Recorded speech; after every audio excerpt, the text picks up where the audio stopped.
up, gamers? I'm Jason. I'm Julie. And today on Dice and Dragons, we are going to be reviewing a game that is a little difficult to get in Canada, but we managed to get our copy sooner than other people. No, it wasn't sent to us by Funko Games. I had a very sweet lady that brought it up from the US for me. That's what moms do. Yes, that is what moms do. So this is Back to the Future, Back in Time. This is the second Back to the Future game that we are reviewing. And as I just mentioned, it is published by Funko Games and designed by Propero Hall. And I'm going to toss it over to Julie, who's going to tell you more about the game itself. So it's a cooperative. Woohoo! That's in for ages 10 and above. It plays 2 to 4 players.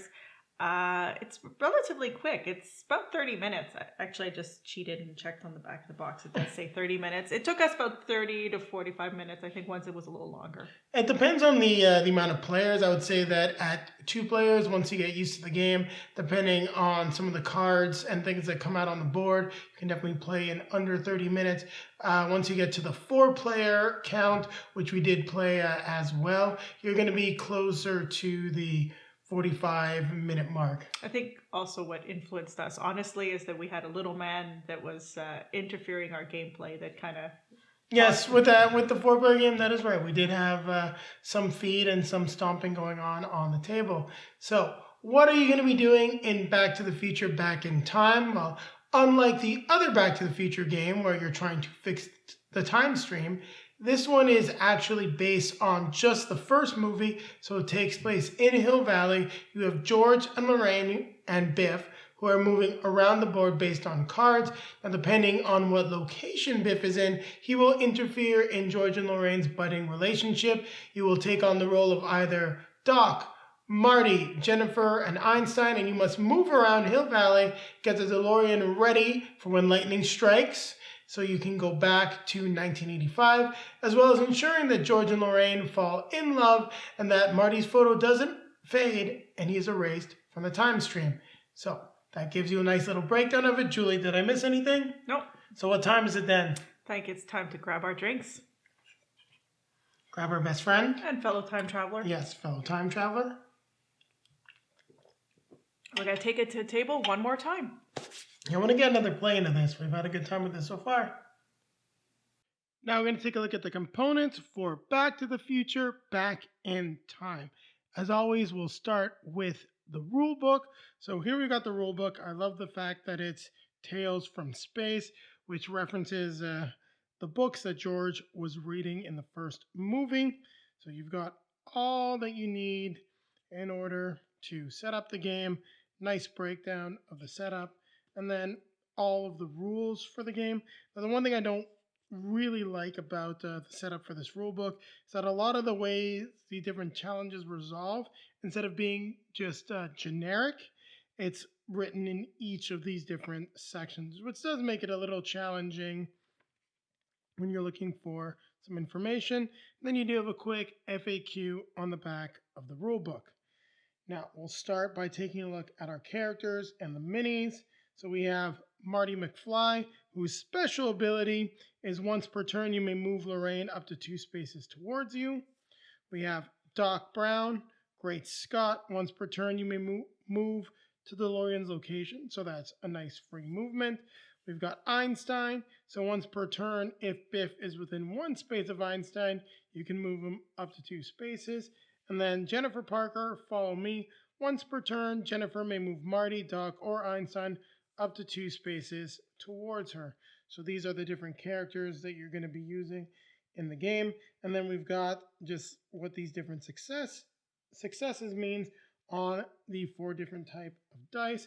Now, I'm just going to double check here what we've got. So we have the courage die, the love die, the speed die, and the knowledge die.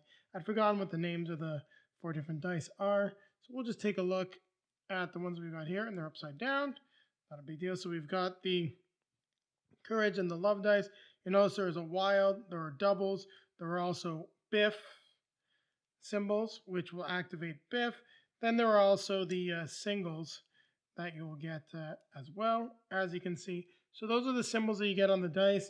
Keep in mind, getting Biffs you really don't want to do because they're bad, but there's about a 20, 20 to 40, no, 40% chance because there's 2 per die, as you saw quickly if you notice it when I'm flipping them over. So this is the speed die and the knowledge die. So once again, doubles, Biffs. Trying to, here, we'll just do it like that. Thought I could twist it. Wasn't really working the way I wanted to. Singles. So you get the idea as to what we're going to be getting with these different dice. Just put those back here. Now, each character will have 5 starting powers. Now, what your starting powers are going to be different dice. I actually didn't check to see what was underneath when I set them up. So as you can see, this is Marty's speed die. So we'll actually only start with one of these. For Einstein, he's got a love die. He will actually only get one of those. Jennifer Parker with the knowledge die. So we're just missing the courage die, which was not under Doc Brown's. But to give you an idea, each character will start with a different set. So Marty will have, we'll just look through here actually quickly. See if I can pull out a single courage die, but probably won't be able to. There we go. We got the double, which is perfect. I didn't take out all these powers actually. So for example, Marty will actually start out with 2, not a double like I just pulled out, but 2 of the courage dice. Then Doc Brown will start with 2 knowledge dice that he can use. Einstein will have 2 of the speed dice, and Jennifer will get 2 of the love dice. That's the only way the characters differ outside of their special ability. Now, these are the other powers that you can acquire. As you can see, you can get things like having a double. Now, these are also used for your movement. You can get things like reroll all Biffs. You can get other ones that can be used after a die is rolled, so you can make these symbols wild, allowing you to use courage dice for different challenges that don't take courage dice. You can double your wilds.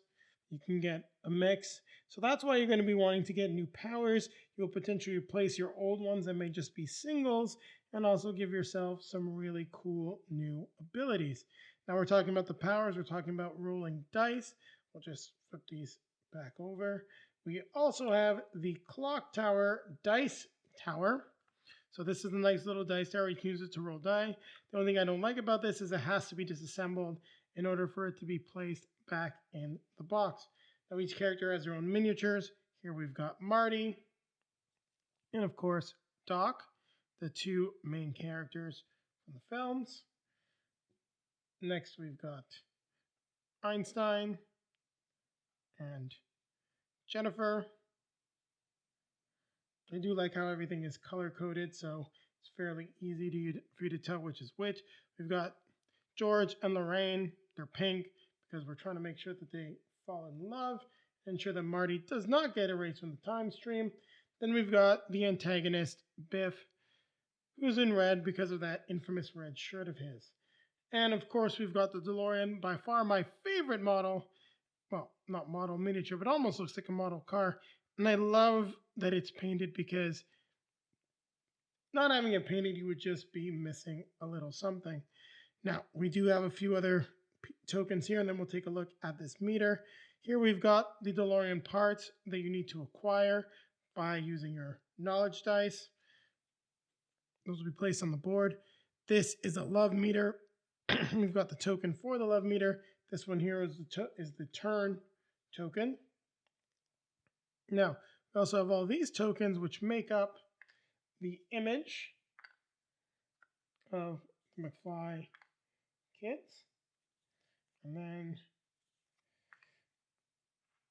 we got the bottom as well. And as you progress, just like in the film, parts of the picture can fade from time. Now here we've got the Biff knockdown token. So if you do fight Biff, you can actually knock him down a bit and delay him, which is exactly what happens in the films. Here we've got the turn order track. So one side is for 2 or 4 players. The other side is the 3-player track. Now we've got all of our cards here. These opportunity cards represent different things that happen in Hill Valley. So I'm your density at Lou's Cafe.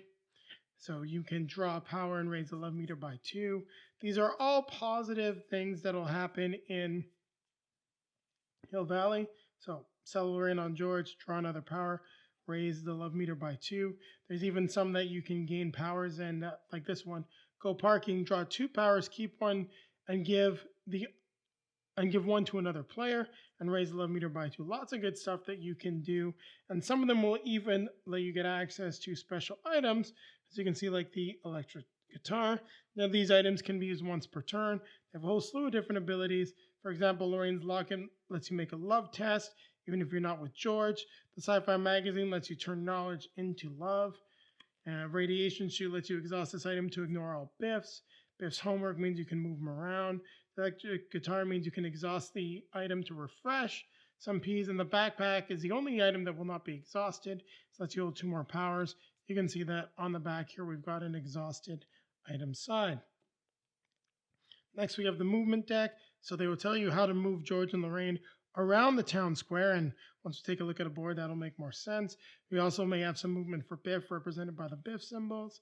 So you're going to be moving the characters based on what you see here. Like, for example, you might move them directly to a location or move them clockwise or counterclockwise. Biff will always move toward the closest character, either George or Lorraine. Now here we've got the trouble cards. So we've got trouble levels 1, 2, and 3. Now these all represent very difficult things. Now these are some of the level 3 ones. As you can see, you've got to get 3 successes, and they're really nasty. Each Biff on a movement card or rolled on a die equals 2. So you really want to get rid of the trouble as much as you can, especially the level 3s. Like some of them can even be every time someone goes into a location. So this one, if you don't resolve it, every time George and Lorraine move into Lou's Cafe, you reduce the love meter by 1. So lots of different challenges. The nice thing is whenever you complete a trouble, you do get a P. Now we'll take a look at the last component of the board. So I love the fact that we got the flux capacitor. Now, the board isn't too big. It's a nice size actually for the game. We'll lower it down so you can see the whole thing. Now you will start with North Shop's clock tower at the top. You can see where the DeLorean starts. The town square is where everyone starts, and it's like a clock. This represents the center, and you'll be moving all throughout the town of Hill Valley, trying to ensure that George and Lorraine fall in love, just like in the film. Now, there you have it. You've taken a look at all the components for Back to the Future, Back in Time. Now we're going to set up the game and then teach you how to play. Now we're going to teach you how to set up Back to the Future, Back in Time. So you're going to want to place the clock tower dice tower if you choose to use it in the clock tower location. The DeLorean starts in the school parking lot at that start location. Now each of these spaces where you can see the outline of the DeLorean represents 1 movement space. Biff will start at the clock tower. The heroes start in town square. Lorraine at her own house. George at his house. We also need to put the parts for the DeLorean into Hill Valley with the gasoline starting at the cell shops. Now you'll notice it does tell you where to place these items. We have the hook at the clock tower and the cable at Hill Valley High. You notice here at this part of the board, you will have to collect these 3 parts of the DeLorean as you move it to Doc Brown's house before you can continue getting it into one of the last 3 locations where you'll then be able to have the lightning strike and then return to 1985. Here at the top, we've got the turn tracker. As you can see, this is a 2-player setup. We put the token at the 2-player spot on the board. We set up our love meter with the picture fully visible. We've got our power tokens available. Now, normally you want 1 stack. It was just getting a little too high for the camera. So we've got 2. We've got level 1, trouble 2, and 3. Biff's knockdown tokens, our movement and opportunity cards, as well as our items and our dice are readily available. Now, the last thing that we need to do is just set up our opportunities. So we start with 3 of them. We place them on the locations. So we have one at Lou's Cafe. We have Baines family dinner at Lorraine's house. And then we've got Scare George to Act. So that goes to at George's house. And that's everything that you really need to do to get Back to the Future, Back in Time all set up. Now, for your first turn, you will have to go through the treble and the movement, but we're going to do that during the how to play because that is the official start of the game. So as you can see, nice straightforward setup. Now keep it right here as I'm going to be right back and we're going to teach you how to play. Now we're going to teach you how to play Back to the Future, Back in Time. So we're going to start with Marty McFly. It's just fitting because he's the main character in the movie. We are at the 2-player spot on the turn tracker. It tells us that at the start of this turn, we must draw a treble level 1 card as well as a movement card. So we're going to play because it usually goes quickly right until we have to trigger the effect on the photo. So we're going to go through 4 turns of the game in the beginning of turn 5. So let's draw our first treble card.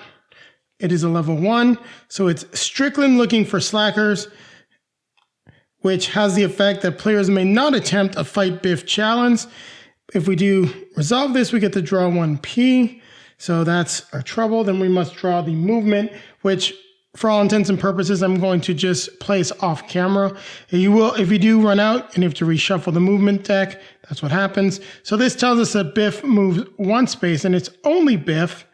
And he moves towards Lorraine or George, but he will go towards Lorraine if she's closest. So she's within 3, George is within 4, meaning Biff will move 1 to North Shops. Excuse me. You may be wondering why it doesn't go to the town square. This is set up like a clock. Town square, only our heroes can move through. Now, as it's Marty's turn, we got some stuff that we want to do. Now, getting to the Baines family dinner, getting a power, maybe even trying to resolve this challenge and putting George and Lorraine together could be a nice, strong start to the game. Right now, we've got the trouble card, so we cannot fight Biff, and we're not necessarily the best equipped to go there because Doc can potentially resolve 2 things if he goes there. So looking at the different colored dice that we need. Our yellow is right now our least, well, sorry, not our yellow. We'd like to get the love challenge. We're going to actually use one of our blue dice. We're going to go for a big turn here. I'm going to move 3. So as far as we know, I haven't seen anything that says we can't move along the diagonal, but if that's a mistake, we'll correct it in the comments. There's not any room on the video to really add it, but I might try. But we can move 3 to get to Lorraine. So we get there easily enough. Now, I can keep my movement going. I could go 1, 2, 3 and bring it to George. But if I do that, I'm not able to try to resolve the Baines family dinner. So we need to take a look at stuff, and getting these opportunities resolved brings out more of them. Getting items is a key aspect of the game. So I'm going to use that. I will then use this die to affect this challenge. So you do have to flip over your dice when you use them. Well, not your dice, your tile. We roll the die. We get 2 successes. We only need 1, meaning we succeed at the Baines family dinner. So we will then draw another opportunity, place it on the board, which will go in the North Shops. We gain 1P. So we gain this power. It's very nice power. And unfortunately, though, when you gain a power, it starts exhausted. It will only refresh at the end of your turn. So we can't use it this time to gain more movement or things like that. We also gain our first item, which is Lorraine's locket, which is pretty cool because if you're with Lorraine, you may exhaust this item to attempt a love challenge even without George at your location. So that's pretty cool. And we really want to get this love challenge going as well. I would love to try to get the scaring George to act. And you know what? It does have the ability to go up on the love meter. So we're going to try it. So we are actually going to move here, just moving 2 instead of moving 3. Now, Marty's special ability is I may move Lorraine to George. So we want to keep her as far away, well, not to George, 2 spaces towards me. So I can move her to Marty and get her connected with George. Now, we're going to try to scare George to act, and hopefully we're going to get the right roll here. We need either a wild, which is the lightning bolt, and this can count for anything. So if I happen to roll a blue die for this challenge, that lightning bolt would be a success, or we need the correct symbol. So we're going to use our last 2 dice, the knowledge and the speed dice. And there you go. You know what? That's just not a good start. We get 2 Biffs, so Biff will move 2. Fortunately, I don't have anything that will let me re-roll, so that is the end of my turn. Now, I will refresh my powers because players may assist each other. And this is a key aspect of the game because it'll let you get more things done and can potentially save the day, as Julie and I have found out as we played the game. So we're going to put these back. And unfortunately, it didn't go as well as we wanted for Marty. So we now go up the track. We need to draw our next movement card. Biff moves 2. So he moves into the same location. So that's not good at all. But there's different things we can do here, and we're actually going to get the opportunity to take a look at doing an assist. Like, I really got to get rid of this Strickland thing because we can't fight Biff, and just with the location he's at, it's not a good thing. So we're actually going to use one of our knowledge dice to move. I'm going to try to resolve this with a speed die. Unfortunately, we get a Biff. Now, this is a good example because Biff is in the same location as George and Lorraine. Doesn't matter, it's either or. We get 1 Biff symbol. We go down on the love track. Well, let's try to get a DeLorean cable, which we actually do. Flip this over, showcasing we have it. Place it at Doc Brown's house. Now, this is just going to be an example here. I don't actually recommend doing this, but I really want to be able to fight Biff. I can take the chance of rolling and getting a wild. Well, like I said, I didn't recommend doing it, but it actually worked out in my favor. So because I got a wild, this does let me resolve Strickland looks for slackers. So that works out well. We do gain a new power, which is 2 dice for Doc Brown. Goes face down because we cannot use it. I've got 1 die left. So I'm actually going to use this to move to where George and Lorraine are. And one thing that I can do is I can ask Marty for an assist. Now, I don't have any dice to use, and you can never go above 2 dice per challenge if you're wondering. But as Marty's in the same space, we can actually challenge Biff. So Marty will just have to exhaust 2 of his dice. We're going to roll them, and hopefully we knock out Biff, which we do as we get 2 successes. So the first one knocks Biff down. The second one gives him a knockdown marker, meaning he's not going to activate. So that's the end of Doc's turn. We now refresh his powers. And if I so chose, I could move to the location of the DeLorean. Now, don't really necessarily want to do that, but I'll show you how to move the DeLorean in just a moment. So now we slide up the movement track, and I'm trying to make sure, yeah, we got our 3 opportunities. So we need to draw the next movement card. So this is Biff moves 1. Well, don't know how the Biff cards are at the top, actually. I did shuffle it, but it's kind of crazy, actually. So Biff moves 1. We then just remove one of his knockdown tokens. It's actually pretty good because Marty's in a good spot right now. So we're actually going to try to roll the green and the yellow die. Hopefully we're going to have more success. We do this time. So we resolve this. So we get to move the love meter up by 2. We gain a power. I'll try the other pile. Another wild move up and move up to 3 spaces. It's a really good power. As this is a how to play, I'm putting it back. I wanted to get something different. So here we've got the double dice. So that would go face down.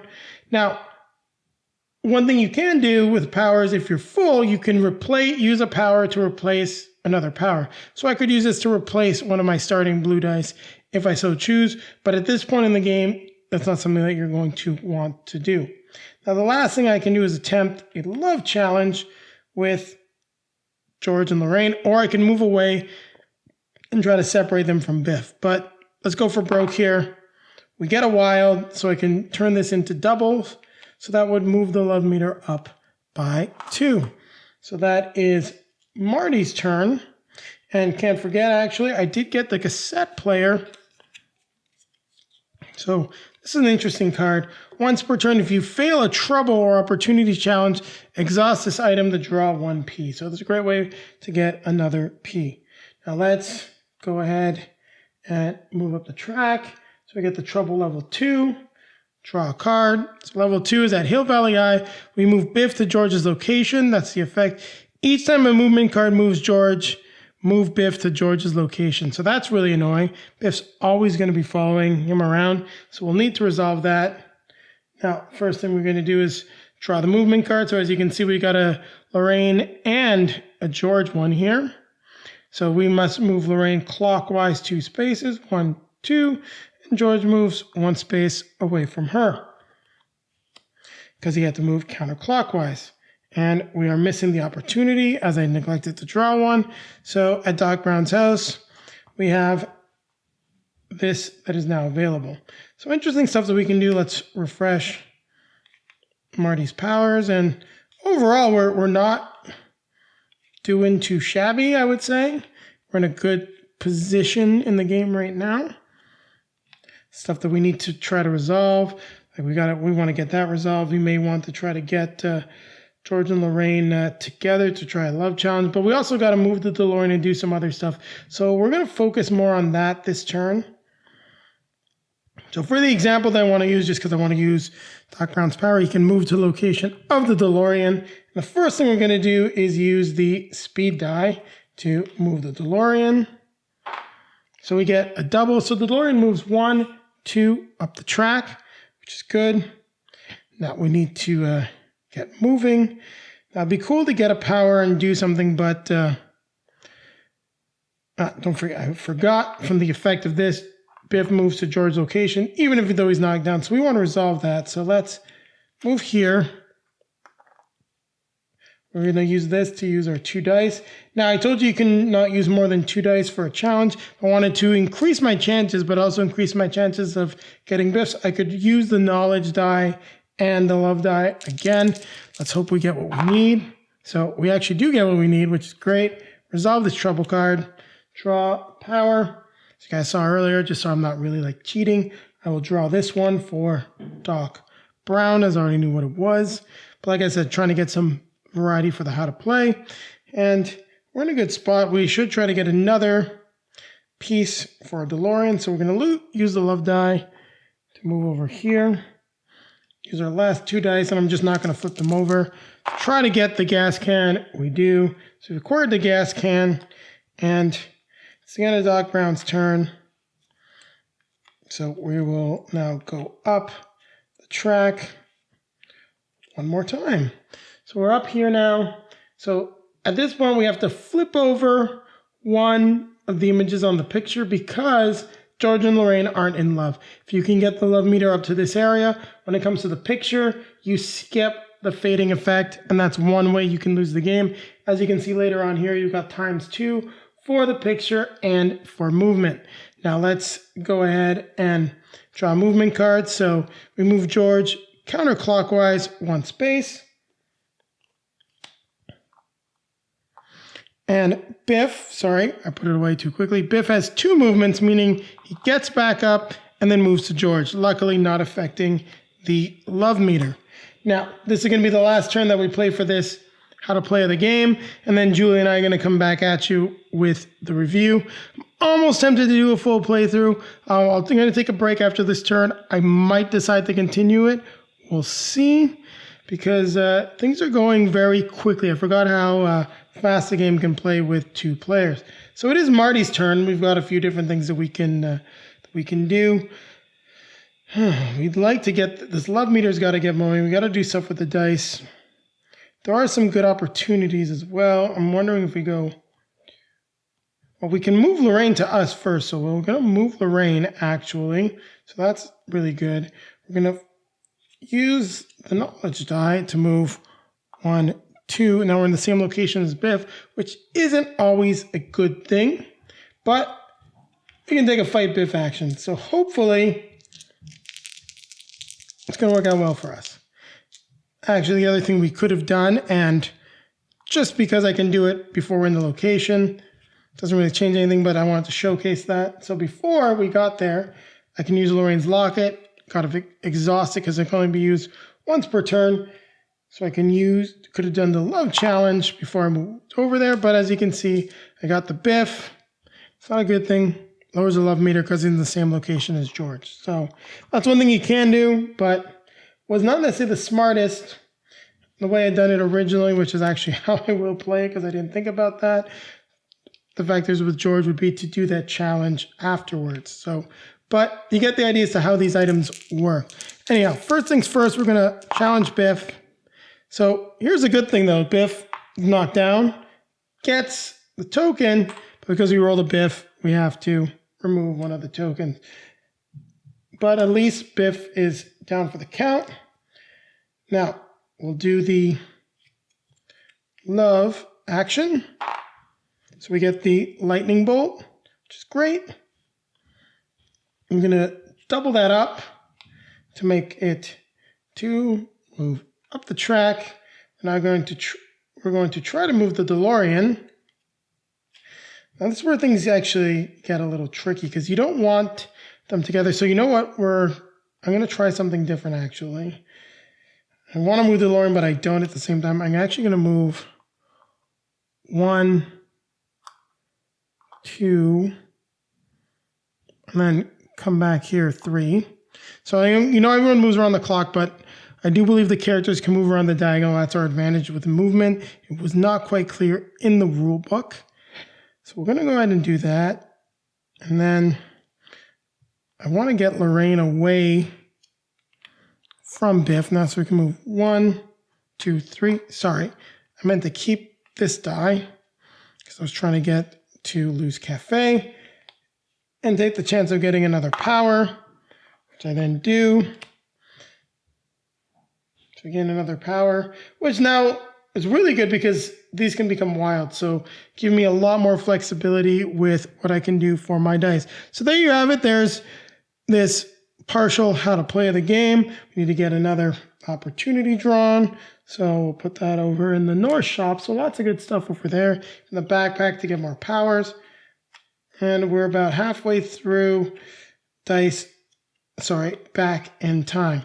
Now, in any case, what I've decided to do, I said I might continue the playthrough. For those of you that are interested, I'm having a good time. I will actually continue this playthrough, but I'm going to release it a little later on as a separate how to play / playthrough video. Drew and I are going to be coming back at you with our review of the game now. And if you are actually watching the playthrough video, well, we're taking a quick cut, and I'll be coming back at you in just a moment with the second part of this. So keep it right here. I'll be right back. So Back to the Future. Back in time. What did you think of the game? Well, I think it was very thematic. That's for sure. It's definitely interesting the way it works. It's don't forget the board as well. The board is essentially a clock. Yes, we've got the 3D clock in there as well, and it's actually the clock tower, and then you're basically going counterclockwise or clockwise, which is interesting. We didn't really use it, but just so you know, the clock tower is actually a dice tower, so you can drop your dice through it. Ah. No, we did not do that at all. No, just one thing to mention about the clock tower. I do find it was a little difficult to use it as a dice tower if you wanted to keep it placed on the board. Just with our setup, it was a little difficult to reach. But if you want to pass it around, it's something that is definitely very usable. It's a nice little fun element. Yeah. I thought it was, it's nice and colorful and bright. I think that's definitely something from a production value. I felt like I'll talk about, since I started with the production value, I guess we'll continue with the production value. I feel that the player cards are maybe a little bit, they're definitely thin. Not a little thin. They're cheap. I'm going to call it for what it is. This is what our 4th Propero Hall game, 3rd or 4th at this point. Just trying to think. At least in terms of the cooperative games, it's the 3rd one because we've got Horrified. We have Wonder Woman, and now we've got Back in Time. And the cards definitely have a cheap quality to them, as well as the player boards. I will be laminating the player boards to ensure that they last longer, as this is a good family game, something you may want to play with kids. I would highly recommend sleeving the cards, probably even using some of the thicker sleeves if you can, just because the cards are that flexible. It'd be easy to literally like almost crumple them up. But on the same comment, it has actual miniatures instead of just standees, so that's cool too. And I love the DeLorean. I mean, it's cool to have an actual little car that you're taking around the board. I think that's pretty cool. Oh, and I got to agree with you. I do like the fact that there's minis. I don't think there's a big difference between minis or standees. I disagree. I like having minis. I know you like having minis. I'm going to say, though, the DeLorean stands out. It's definitely the higher produced miniature in the game. They spent more money on that. The other miniatures, while good, I do feel that they lack a lot of distinct features, but it doesn't really matter that much because of the different colors, which makes it quite clear for the players who they are. Which character they are, yeah. Like George and Lorraine are the same color because they move around similar way and you're trying to get them together as a couple. And then each of the different characters are different colors. And Biff obviously is a different color. But the DeLorean... Well, he's red because he was always wearing that red shirt. Yeah. And I think the picture idea is cool. The love meter and the picture track. Yeah. I was surprised that it is not that easy of a game. There's a lot of variability to it. We played it at 2 and 4 players, and I definitely say that it's a 4-player game more than a 2-player game. Yeah, I have to agree with you on that. I would love to say that this is a great game at 2 players, but it was clearly designed with 4 in mind. Just when we played at 2, it felt a little bit rushed. Playing as Jennifer and Einstein, as we want to play as all characters, did not feel like they worked very well together. I do think there are some strong combinations that you can get at 2 players. When you were playing Doc and Marty, it definitely felt like we were able to do more, just with Doc's ability to move the DeLorean and Marty's ability to delay Biff. We were sort of at least a little bit balanced. It was a little tricky on the love track, but depending on the cards that we got, there were some opportunities to get that boosted up so that we can safely make it back to 1985. With Jennifer and Einstein, though, I think we were out of it like a few turns in. We kind of realized. I think we stopped before the end when we said it's mathematically impossible. And that is a problem in the game. That disappoints me. When you know for sure that there's no chance that you're going to win a few turns out, it's an issue. But that being said, I had a lot of fun playing it at 4 players. I think it's much more balanced of a game at 4 players. It's fun. I think when you're playing it, it's more fun at that point to split up Marty and Doc and each have, one of the, stronger characters and a supporting character in your same hand. And that's basically what we did when we played it that way. It was fun. I mean, we didn't automatically win every time, which is a positive for me as well. I think you it's fun when you win every time as a family game, but it's a little bit more fun when you know that there's a challenge. Exactly. Well, you do want a challenge. It wasn't too difficult to win, actually. The game does say for 10 and up, but playing at 4 players, like the last time we were playing it, I actually took like 3 stabs at my turn. The main reason why is because we were looking at this and we're like, Julie's like, I think we're done. And I'm like, no, there has to be a way to win this. It doesn't really make much sense. And after just sort of not mathing out, but figuring out the different opportunities, what was going to give us the best probability to win, we were able to come up with an actual solution. So I will say this, do not underestimate the value of moving George and Lorraine away from Biff, because that was sort of the one thing that I think we both forgot on my turn. And if we'd looked at that immediately, it would have let us win, because the first time I tried to accomplish things, Biff was in the same spot as George, and we just had the love meter just go like completely down by almost like 5, which made it impossible for us to win the game. So we played around with it. a little bit on that last 4-player game just to figure that out. So there are challenges, and you do have to think strategically. So keep that in mind if you are playing with a 10 or 11-year-old, that easy solution is maybe not the best one. It could definitely be viable, but you're going to have to take some steps in order to mitigate what can go wrong and set you back at the same time. And again, you're rolling dice and you're pulling cards, so there is definitely variability, and there are plays that we did of this where we got great rolls and great opportunity cards that came up that made it a lot easier, or different power cards that you can get. I definitely felt handcuffed one of the times because I just didn't have any good power cards. And then other times I just got all the good power cards, and it made it that much easier and that much more fun. One of the things that makes this game a lot easier is having that move up to 6 moves. It definitely allows you more flexibility to move around the board and do more things. Get people away from Biff, bring George and Lorraine together. Yeah, and when you don't have that, it's an issue. There are definitely power cards allow you to extra dice. That helps too when you're trying to do multiple things on the same turn.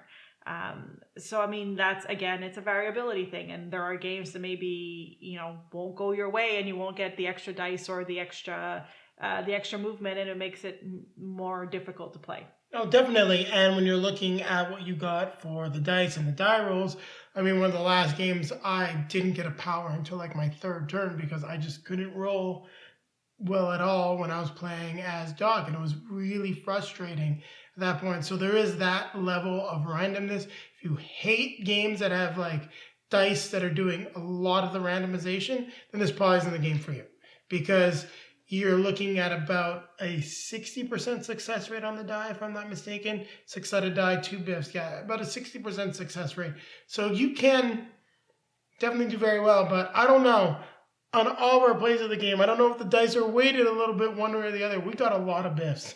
Yeah. And there is a power card that allows you to re-roll biffs, but there were still times that, I felt a little bit like I was Will Wheaton in tabletop, and I just could not roll to save my life.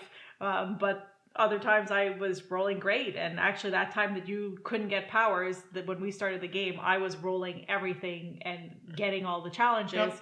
And then things evened out a little bit, and you started rolling better, and I started rolling worse. So, it's the randomness. It's, as long as you're not turning into, like we said, Will Wheaton and missing absolutely everything, then you're pretty good.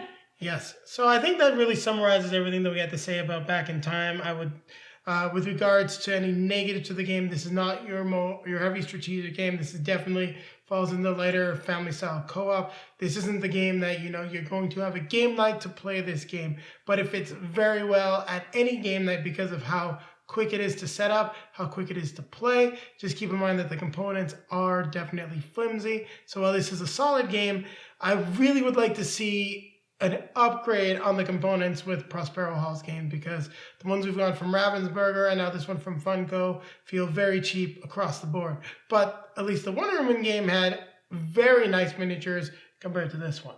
I'd have to say those Amazons had a lot of detail, and you don't get that in this. But you get the very detailed DeLorean, which is, to be honest, the DeLorean is the star of Back to the Future. Yeah. So, do you want to start with the rating? So my rating for this is a 7. It is a solid game. I could have potentially pushed it up a little higher, but the randomness is a little bit higher than I would like, and the fact that not all characters are balanced equally. It's a 4-player game and not a 2-player game. I like to base my review, my scoring across all player counts. This is definitely going to get to the table. It's highly thematic. We didn't mention the art, but I do find that the art fits the whimsical nature. I thought I mentioned it, but of the game as well. So 7, solid game. If the components were better, it'd be closer to a 7.58. See, and that's why normally I like to start with the rating, because now otherwise I'm basically saying I totally agree with what Jason is saying. For the same reasons, I'm also giving it a 7. It's fun. It's going to come back to the table. I'm not going to repeat everything that Jason just said. I like those games that can come out easily on a weeknight and be fun to play when you don't want to turn the TV on, and this is definitely one of those. All right, so what time is it now, Julie? It's time to remind people to like, comment, subscribe, hit the bell to be notified when we have new content for you. And take a look down below in the video description. We have links to all of our social media feeds. Facebook, Twitter, Instagram, so you can see some pictures of us playing Back to the Future Back in Time across all those feeds. Also, we currently have a contest going on right now, so you might want to take a look at that as long as it's going on for, which will be until September 10th. I will have a link to that also down below. September 10th, 2020. Yes. I guess you're looking at this many years from now. Yes, 2020. There'll be a link down below in the video description. And then you will have links to some videos popping up shortly. The one that'll be in front of me is going to take you to our most recently released video. And the one in front of Julie is going to take you back to our previous Back to the Future review for Ravensburger's Dice Through Time. So now what do we need to do? Now we grab our drinks. Grab our best friend. We're going to keep playing games. We're going to keep playing games. We're going to keep going back in time. Do, do, do, do, do. No comment. Come on. No comment.